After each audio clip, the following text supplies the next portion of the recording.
电动汽车电机会坏吗？电池会坏吗？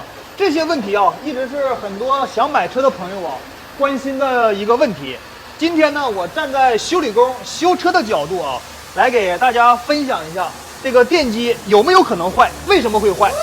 大家一起聊一聊。有一些用电动车的朋友啊，也可以在评论区里唠一唠你们用电动车的一个感受。这个电机啊，就是这辆车的，它这是纯电的。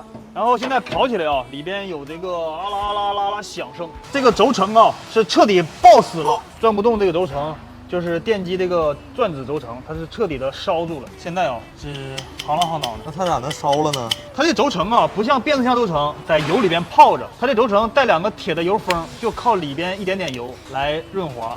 哎呦我的妈！这全是磨掉的铁屑。再吹。你看。看到这儿啊，家里要是有矿的话，应该得选择换车了。但这个大哥呢，告诉我他家是寒门，也不想换这个电机，因为换这个电机啊，有一件麻烦事儿，要到车管所啊更改这个大架号。大哥说，你帮我想想招，修一下子。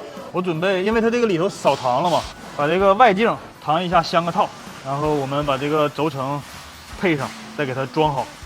他这轴承用的都不知道啥牌子，应该打标太费特了 ，SKF 的，0.8的这垫是，磨下去0.4，这里面也往下走一半，我等会得加俩垫，它里头的垫磨没了，然后它里头那个座也磨了，等会再加2个垫。你把这里面铁屑挑一挑，然后回去等会打个绝缘，看一下线圈行不行。这电机修好了，线圈漏电了，等会要一倒就反而进到线圈里头去了。刚才我想这个问题。那你咋不把这线圈拆下来再整呢？我要说这线圈拆了容易让我拆废了。你看车挺厚啊。做了个套子。对，这不是外圈吗？这圈以前带的，定这开始是做的，挺好，都挺好，没连电。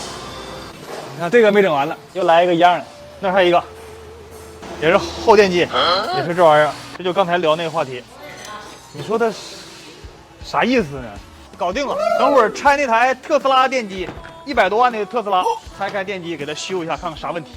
电动车啥时候买？你们都？